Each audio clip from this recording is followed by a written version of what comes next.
धुरंधर, आदित्य धर और रणवीर सिंह की ब्लॉकबस्टर के बाद बॉलीवुड इतना डरा हुआ है कि अपनी फिल्म चलाने के लिए किसी भी हद तक जा सकते हैं। एक वक्त था जब ये लोग अपनी फिल्म्स का प्रमोशन करने के लिए दुबई, अमेरिका और कपिल शर्मा शो जैसी बड़ी बड़ी जगहों पर जाते थे।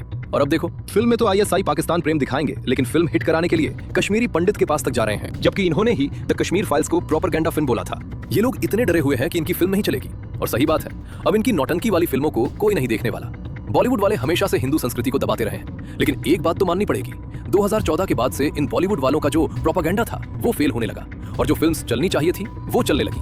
लेकिन यहाँ एक बात गौर करने वाली जरूर है, इन बड़े बड़े प्रोडक्शन हाउसेस के पास धुरंधर से कहीं ज्यादा बजट है, फिर भी ये पठान, अल्फा जैसी फिल्म क्यों बनाते हैं? इसके पीछे एक बहुत बड़ा कारण है और वो कारण दाऊद इब्राहिम से जुड़ा हुआ है। जी हाँ, सही सुना आपने। ये हम आगे अच्छे से जानेंगे और ये भी देखेंगे कि कैसे शाहरुख खान जैसे लोगों ने अपनी फिल्म से ब्रेन वॉश किया है। चलो शुरू करते हैं। आगे बढ़ने से पहले हमारे चैनल को सब्सक्राइब जरूर करें। धुरंधर आने के बाद इन उर्दू वालों का जो प्रोपेगेंडा था वो धराशायी हो गया है, लेकिन इसे ठीक से समझने के लिए थोड़ा पीछे जाना होगा।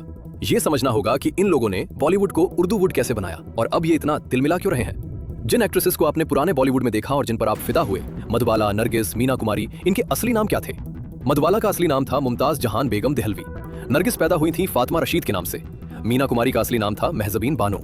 ये कोइंसिडेंस नहीं था। अवध में एक तवायफ कल्चर था जो पूरी तरह उर्दू और शाही दरबारों की परंपरा थी।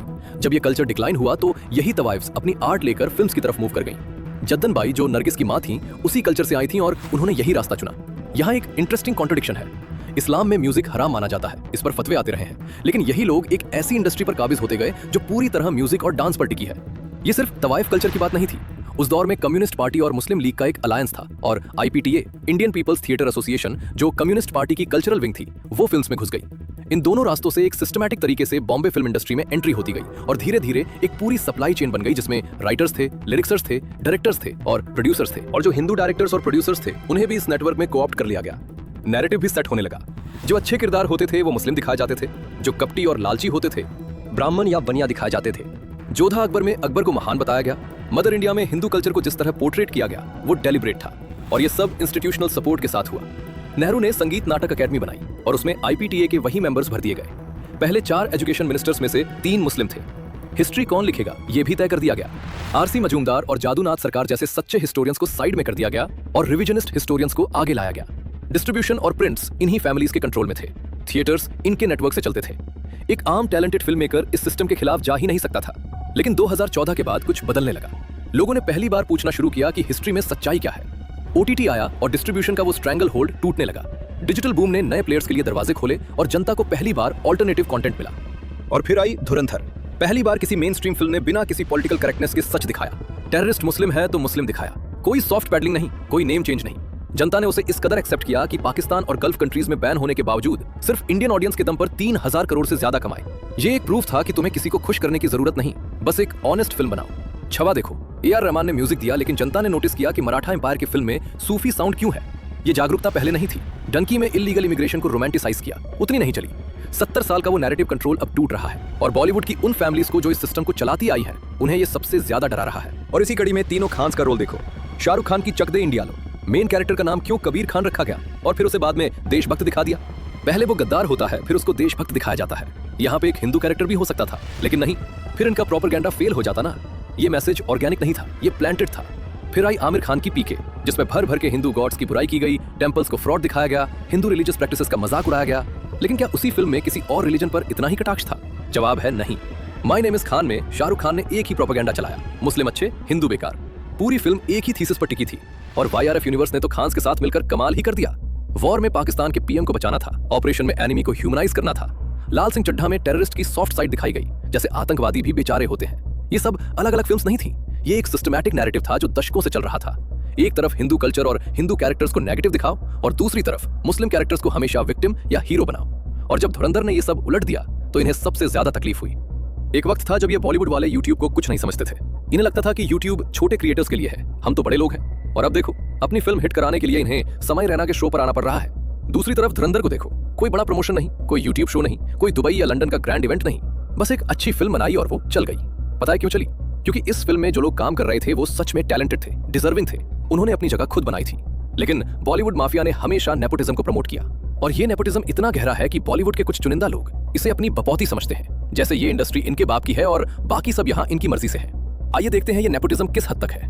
बॉलीवुड एक फिल्म इंडस्ट्री नहीं है, ये एक इटालियन माफिया की तरह चलने वाला धंधा है जिसे कुछ एस्टैब्लिश्ड फैमिलीज रन करती हैं और जिसमें बाहर से आने वाले टैलेंटेड लोगों के लिए दरवाजा बंद है। ये बात कड़वी है लेकिन यही सच है। बॉलीवुड में कुछ ही फैमिलीज के बच्चों को चांस पर चांस मिलता रहता है, चाहे वो कितनी भी फ्लॉप्स दें। टाइगर श्रॉफ को देखो, अनन्या पांडे को देखो, अर्जुन कपूर को देखो, एक के बाद एक फाइनेंशियल डिजास्टर देते रहे लेकिन इन्हें काम मिलता रहा। और दूसरी तरफ यामी गौतम जैसे टैलेंटेड एक्टर्स को रोल्स नहीं मिलते। राधिका मदान को टीवी एक्ट्रेस होने की वजह से इस कदर इग्नोर किया गया कि उन्होंने खुद बताया कि इंडस्ट्री में उनके लिए कोई जगह नहीं थी।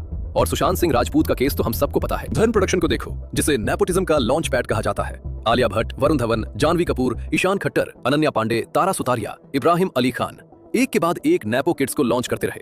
करण जौहर ने एक ऐसा क्लोज्ड क्लब बना रखा था जिसमें आउटसाइडर्स की एंट्री नहीं थी और कंगना रनौत ने सीधे उनके मुंह पर कहा था कि अगर उनकी लाइफ पर बायोपिक बने तो उसका नाम होगा मूवी माफिया। लेकिन इन सबसे बड़ी बात यह है कि ये फैमिली सिर्फ फिल्म्स में ही नहीं, एक दूसरे के अंदर शादियां भी करती रहती है ताकि कैपिटल और ब्लड लाइन दोनों इन्हीं के बीच रहें। ये एंडोगैमी है, डेलिब्रेट, कैलकुलेटेड और सिस्टमैटिक। और जब धुरंधर आई और इस पूरे सिस्टम की नींव हिलाने लगी तो इन लोगों ने जो किया वो देखने लायक था। रणवीर सिंह ने 2023 में डॉन 3 साइन की थी, लेकिन धुरंधर की सक्सेस के बाद उन्होंने वो फिल्म छोड़ दी, जिससे फरहान अख्तर की एक्सेल एंटरटेनमेंट को 45 करोड़ का लॉस हुआ। अब ये कॉन्ट्रैक्चुअल डिस्प्यूट था जिसे कोर्ट में या आर्बिट्रेशन में सॉल्व होना चाहिए था, लेकिन इन लोगों ने क्या किया? FWIC, federation of western India cine employees, जिसके 5 लाख से ज्यादा मेंबर्स हैं, उसके जरिए रणवीर सिंह के खिलाफ नॉन कोऑपरेशन डायरेक्टिव जारी करवा दिया कि बॉलीवुड का कोई भी इंसान रणवीर के साथ काम नहीं करेगा। ये ट्रेड यूनियन का काम नहीं था। FWIC ने अपनी पूरी हिस्ट्री में कभी किसी एक्टर के प्रोजेक्ट एग्जिट करने पर यह डायरेक्टिव नहीं दिया था। शाहरुख खान ने प्रोजेक्ट छोड़े, ऋतिक रोशन ने छोड़े, करीना कपूर ने छोड़े, तब एफवाइस कहाँ था? सुशांत सिंह राजपूत को हाफ गर्लफ्रेंड से हटाकर अर्जुन कपूर को ले लिया गया, तब एफवाइस ने कोई एक्शन नहीं लिया।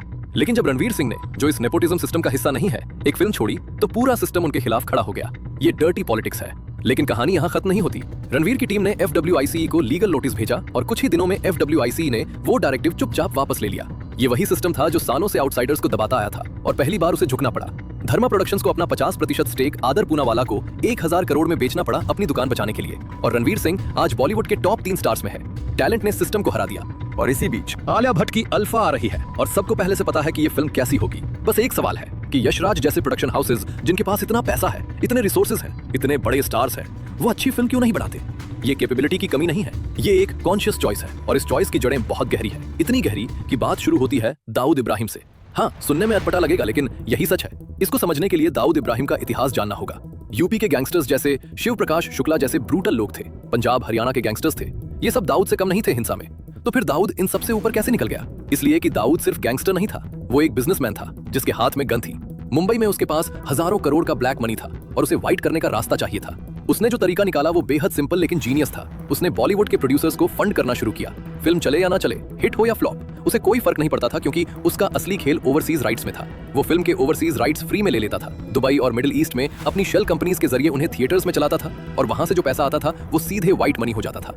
टिकट प्राइसेस दुबई में इंडिया से 2-3 गुना होती थी तो अर्निंग और भी ज्यादा। यही फॉर्मूला उसने पॉलिटिशियंस को भी सिखाया। जब इंडिया के बड़े प्रोडक्शन हाउस को ये मॉडल समझ आया तो उन्होंने इसे और बड़े स्केल पर इंप्लीमेंट किया। US, UK, यूरोप, जहां जहां NRI बसे हुए हैं उनका मार्केट ग्रैब करना शुरू किया और इसीलिए DDLJ से लेकर कुछ कुछ होता है तक हर फिल्म में एक NRI कैरेक्टर जरूर होता था, क्योंकि NRI को स्क्रीन पर खुद को देखना पसंद था और वो टिकट खरीदता था। लेकिन फिर उन्हें एक और बात समझ आई, विदेशों में सिर्फ NRI नहीं रहते, पाकिस्तान, अफगानिस्तान, बांग्लादेश से भी बड़ी तादाद में लोग वहां हैं और कई कंट्रीज में तो इनकी पॉपुलेशन NRI से भी ज्यादा है। तो अगर उन्हें भी थिएटर में लाना है तो फिल्म ऐसी बनानी होगी जो उन्हें भी कंफर्टेबल लगे। इसलिए नया फॉर्मूला बना कि टेररिस्ट का नाम कभी मुस्लिम नहीं होगा, ISI को विलन नहीं दिखाना है और अगर हो सके तो इंडियन एजेंट और पाकिस्तानी एजेंट के बीच कोई लव स्टोरी भी डाल दो। इस फॉर्मूला से उन्होंने बाहर का पूरा मार्केट अपनी मुट्ठी में कर लिया और प्रोडक्शन हाउस बड़े होते गए। और जब शाहरुख, सलमान जैसे स्टार्स आपके पास हो तो हर साल एक गारंटीड ब्लॉकबस्टर आपकी झोली में है। पठान, टाइगर जिंदा है, ये फिल्म्स सिर्फ पैसा कमाने के लिए नहीं बनी थी। और यकीन नहीं आता तो यशराज फिल्म्स के फाइनेंशियल रिकॉर्ड्स उठाकर देखो। 2023 से 24 में इतनी बड़ी फिल्म्स आई, रेवेन्यू था 1020 करोड़ और प्रॉफिट सिर्फ 6% यानी 60 करोड़। 1000 करोड़ की फिल्म्स बनाओ और प्रॉफिट 60 करोड़, ये कोई बिजनेस मॉडल नहीं है। तो फिर ये पैसा जाता कहाँ है? असली खेल अगले साल होता है जब सैयारा जैसी 40 से 50 करोड़ की फिल्म आती है और थिएटर्स को उसे लगाना पड़ता है, क्योंकि अगर उन्होंने मना किया तो अगली बार जब पठान जैसी ब्लॉकबस्टर आएगी तो वो उन्हें नहीं मिलेगी। ये मोनोपोली है और इसी मोनोपोली के खिलाफ अजय देवगन ने सन ऑफ सरदार के वक्त कोर्ट तक गए थे कि यशराज ने मोनोपोली बना रखी है और हमें स्क्रीन ही नहीं मिल रहे। इस सिस्टम में सैयारा जैसी फिल्म 500 करोड़ कमा लेती है। पायरेट्स ऑफ द कैरिबियन की कॉपी बनाकर थग्स ऑफ हिंदुस्तान बना दो। स्क्रिप्ट खुद लिखने की जरूरत नहीं, कॉपी करो, स्टार्स डालो और रिलीज करो। ये आर्ट नहीं है, ये एक असेंबली लाइन है जिसमें क्रिएटिविटी की कोई जगह नहीं है और जहां सिर्फ पैसा बनाने का एक सिस्टमैटिक तरीका है। और इसीलिए जब धुरंधर आई तो इन सब की नींद उड़ गई, क्योंकि धुरंधर ने बिना किसी फॉर्मूला के, बिना किसी ओवरसीज मार्केट की चिंता किए, बिना किसी मोनोपोली के, सिर्फ एक सच्ची और अच्छी कहानी के दम पर 1000 करोड़ कमाए और जनता थिएटर में दौड़ कर गई। अब इन बड़े बड़े प्रोडक्शन हाउसेस को सबसे बड़ा डर यही है कि अगर जनता को एक बार असली सिनेमा का स्वाद लग गया तो उनका पूरा फॉर्मूला धराशायी हो जाएगा और वो समय रैना जैसे यूट्यूब शोज पर जाकर अपनी फिल्म प्रमोट करने को मजबूर होंगे। और ये हो भी रहा है। शायद बॉलीवुड के उस पुराने फॉर्मूला का वक्त अब खत्म होने वाला है।